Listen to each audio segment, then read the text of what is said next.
You're listening to Engage, the podcast for Delta pilots. Today's special guest, Sara Nelson, President of the Association of Flight Attendants. Here's your host, Ryan Argenta. I'm here with Sara Nelson. She's the President of the Association of Flight Attendants. We're actually recording this in Minneapolis at the regular MEC meeting. And Sara's just presented a great presentation. The AFA is campaigning for the Delta flight attendants. Sara Nelson, welcome. Thanks for being here. Thank you.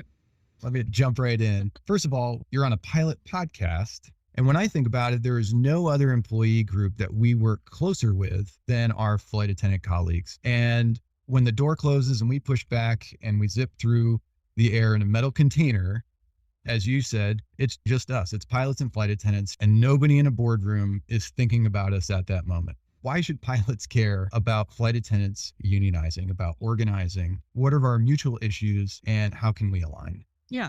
So first and foremost, I know that every time you go to the table and you try to get something, they say, if we give it to you, we're going to have to give it to the flight attendants too.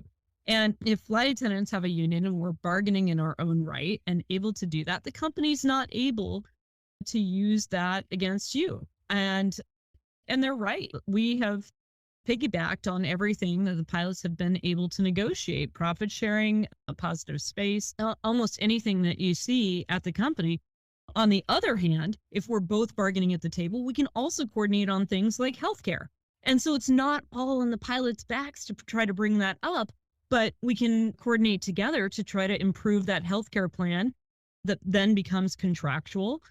And we're stronger together on that. I could go on and on all day about why it's important for us to be unionized. If you have a group of workers who don't have an independent voice, there's no real ability to get at the issues that are happening in a way that we can handle as workers who understand each other, right? If there are issues between the crew or something happened on the flight and pilots can report that through the union, there's a layer of protection there that's in place that doesn't exist for flight attendants. And so you can actually have a situation where you've got the company getting involved in something they don't need to get involved, or where we can be going mutually together to address these issues. And so from ProStan's perspective, you don't have the kind of coordination that you would have if you had a flight attendant union where we can work out our issues. We can address them too. So from that perspective, that's really important. One other thing, and that is that we work in a highly regulated environment. And so our interface with the FAA, with DOT, with DHS, that all matters. And when we are coordinated together on addressing those issues, then management or people in a boardroom, like you said, are not able to just make the argument that promotes the bottom line and treats us as generally disposable. And so we can demand the best safety together as well. And that's really important. Yeah, you bring up a lot of good points, but especially the point about when the pilot union goes to negotiate and we're at the table, again, we're tired of hearing, well, we couldn't possibly give you positive space. We couldn't possibly memorialize that because we'd have to give it to all the flight attendants. That argument is old. The point that you make, if our flight attendants are organized, then it becomes teamwork between the two unions versus having to go through the company and the intermediary. Nobody wants to talk to the company. But if you say, I have an issue, and you go to your rep, and the pilot rep can then contact the flight attendant rep, things can get done. Yeah, we can get the problems resolved instead of getting into a whole disciplinary track and everything else, and getting people involved who don't really understand what's happening on the plane, right? The other thing that's really important is that every industry has been financialized to try to get all of the profits out of the industry and into the hands of Wall Street.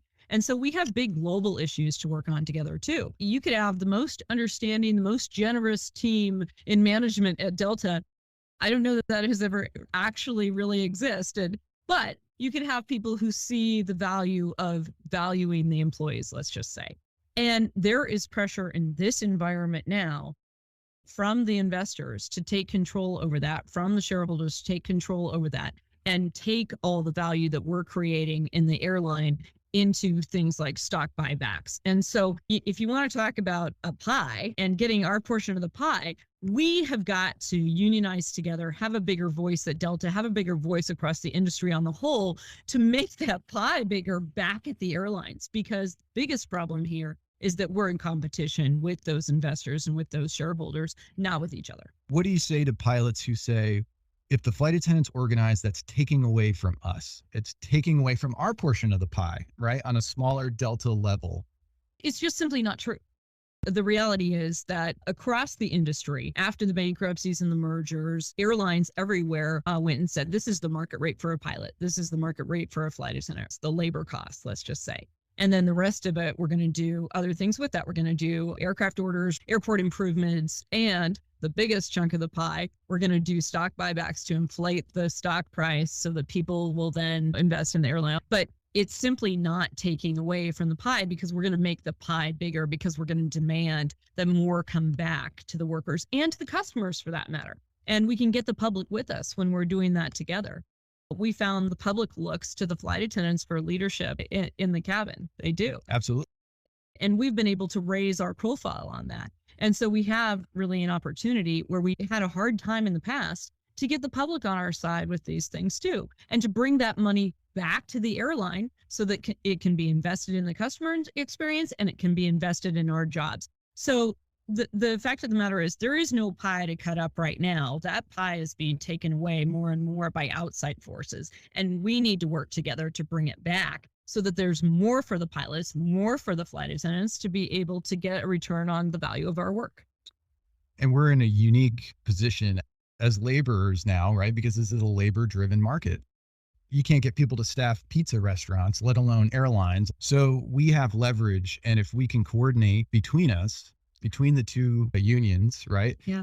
That would increase that leverage and get things going. It's simply more power. And with more power, what starts to happen in the boardroom is they take a risk assessment of what's it going to take on the employees. Maybe we should just pay them more. And at a certain point, they decide not to take on that risk and simply to increase labor costs. It's really that simple. But it is power in numbers. And it's also right now, Delta all day long can get the rest of the employees mad at the pilots because, the pilots are doing well because they're union, and they'll pit people against each other right here at Delta, when Delta has traditionally been the leader in the industry. And if they weren't doing that, imagine what could be done if people felt like they were a part of something where we're all working together to push it forward. And so it creates an entirely different culture too, that then is a better experience for everyone. Yeah. So switching gears, because obviously we work hand in hand with flight attendants every day, every flight, layovers, et cetera. And so there is a lot of chatter about the AFA. Flight attendants are wearing the AFA pin. We've exchanged. I'm wearing my AFA pin as a proud union member. So when there's chatter on the flight, there's chatter on a layover about the union. My experience is the flight attendants get a little skittish. They've been led to believe that if you say the word union, that's going to be something that's against the company. And the fact of the matter is, yes, AFA is here helping to organize, but let's be really clear, it's Delta flight attendants who want to form their union. AFA's structure is very much like ALPA's structure. Only the flight attendants or pilots at each individual airline can make decisions on what's in your contract, what's important to you, and how you want to address the issues at your airline. And in fact, we have that structure so that if there's a competitive issue, for example, if we want to work with the airline to get slots for that airline somewhere, that's something that actually gives Delta more power to have more unions. And I should just note too, that when Delta was taking on the Middle Eastern airlines, they went to ALPA and they said, can you please get Sara and AFA on board with this? Because we need their help. So Delta has been in partnership with AFA. They just haven't been willing to make that possible for the flight attendants at Delta. And so they have promoted this idea that talking about the union is either anti-company or, you're going to get in trouble. The more that we talk about the union, you absolutely can talk about the union on the airline. You want to save things like assigning cards for the crew van or places where it's a non-work time. But the more that pilots can help to make this normal, that people are talking about this, the better. Yeah, that seems like the right path of normalization, right? We talk about the union. That's all we talk about there on site. And now we're in negotiations. Sometimes it's grapes, right? Right. That's what you get to do when you have a union. You have that voice. Exactly. So to normalize it, to help support, to help give those examples of like, well, yeah, maybe a union's a necessary evil, but here's how it's benefited us. Yeah. And here's how it could benefit the Delta flight attendants. speaking to flight attendants, I'm sure there's a couple listeners here. If you want to get the word out, just tell a flight attendant. Flight attendants don't really realize what they've gotten from organized unions, profit sharing being one of them. You brought up in the meeting the biweekly pay issue that Delta flight attendants have, I say, suffered from. Yes. I mean, Delta imposed this in 2019 and just changed it overnight with no discussion with the flight attendants. It's a reminder that anything that the Delta flight attendants have that they like now, they may not have it tomorrow because management can just decide to get rid of it. Thank God for the scope that the pilots have negotiated. Otherwise, our jobs could be contracted out. All of that is on thin ice until flight attendants vote for the union. Once they do vote for the union, Delta cannot retaliate. So we have a slogan that says, if you like it here at Delta already, if there's something that you like, lock it in by voting for the union, because that's where we're going to start with first contract negotiations from that place. If you like it, lock it in. I like that one. I'm gonna borrow that one. So that brings up a good point, because when I speak to flight attendants, and I have friends who are flight attendants, and even though they're not pro-union or anti-union, they're just existing. And what I hear a lot is, I don't want to go through the transition to a union. I don't want to lose what we currently have and have to negotiate from the ground up. But what I'm hearing, and I want you to drive that point hard, is you start where you are now. That's right. And it can only get better. It can only get better. And it's illegal for Delta to take anything off the table currently, correct? That's exactly right. They cannot retaliate against the group for choosing the union. And that is law. And we'll hold them to it. And they know it. They know it.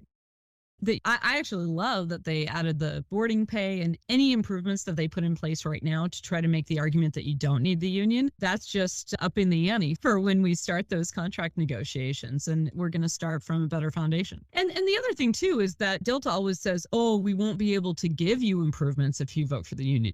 Absolutely untrue. They can't retaliate and take anything away, but we have been in negotiations with airlines after the flight attendants have voted for a union, and they have given a pay raise in the middle of our negotiations because they recognize they're not going to be able to attract the talent if they're not doing that. There's nothing that stops people from getting the improvements. And frankly, if we get a large number of people to vote for the union, all that does is give us more power when we start those first contract negotiations. And we have plenty of examples. We just negotiated a first contract at another airline where we got the contract done in 2 days. So when the parties want to reach an agreement and want to have that stability, and you want to actually respect the workers at your workplace, there's no reason that can't get done in short order. The only caveat I would give to that is, of course, the requirements at the table that we want to negotiate for are going to be defined by Delta flight attendants. So it will take a couple months to do surveying of flight attendants about what are your priorities, what do you want to improve? And those are the things that we're going to negotiate on. But there's no reason that we can't get that first contract done within a year. That's impressive. And that's a good point, because one of the things that the pilots enjoy is the polling, right? You get the phone call, you get the email, and you fill out, well, this is what I want. This is the work rules that I want. And then once it's in place, you have representatives, and you can go to those reps. Yep. And you can complain or you can say, no, keep this in place. So that's an important thing to talk to your flight attendant colleagues about. What do we enjoy about a union? But also tell them the downsides. And I think that's important too, right? This is a two-way street. You pay for a service, but you get a service. But let me be clear about the dues, paying the dues. So AFA is set up. We've got millions of dollars set aside for Delta bargaining.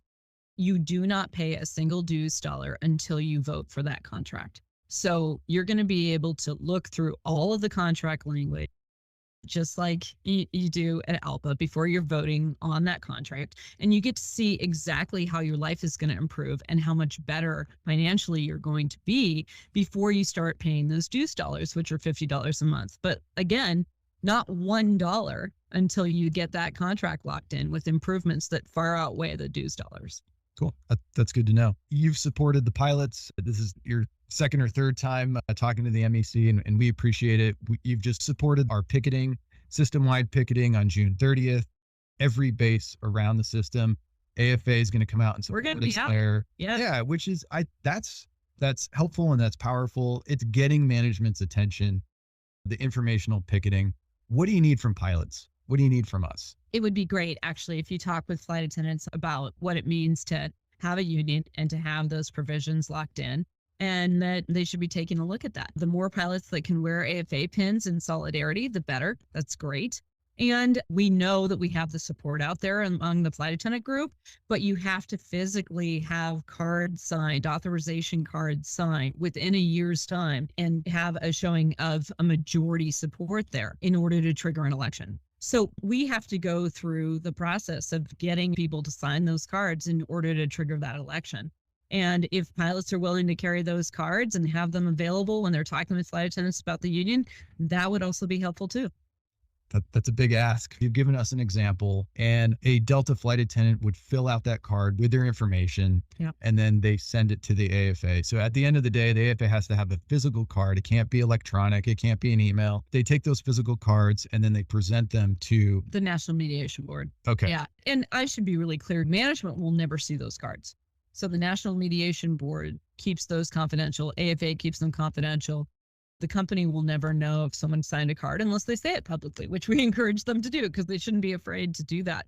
But I just want to be really clear that the National Mediation Board will never show those cards to the company. They will ask for a seniority list. They will ask for signature samples so that they can do a check on the cards and make sure there's no fraudulent activity there. Yeah. And they're going to fight, right? Because you need a majority of the flight attendant list, right? The roster. And I like the funny story where Delta has put dead people on the flight attendant list. Well, someone died in the meantime, and they successfully argued that they should count in the election as a no vote because this was before the rule changed. And if somebody didn't vote, it was a vote against the union. So they successfully argued to keep the dead person on the list. That's pretty funny. Anything else you want to put out to the Delta pilots? You've got 14,000 ears here. We need to recognize that we control the whole economy. We are in a powerful strategic industry. We have the ability to get the public's ear, to get them on our side. And when these companies understand that when they take on one of us, they take on all of us, we're in a better position to move our careers forward and to get what we need in order to do our jobs. And that's what we want to do here at Delta. When we practice that solidarity, it's extremely powerful, and we can get things like we got with demands right up front at the start of COVID that put controls on this industry that are not in place in any other industry. For example, the ban on stock buybacks that is still in place through September of this year, and the cap on executive compensation that's in place through March of next year. These are labor's demands. And that only happened because we stuck together. We made sure that they knew that Congress was not going to get anything through unless they actually came to an agreement with us. So they agreed to things that executives in no other industry agreed to. And we saved our industry. We did something really important together in the biggest crisis that we faced in over 100 years.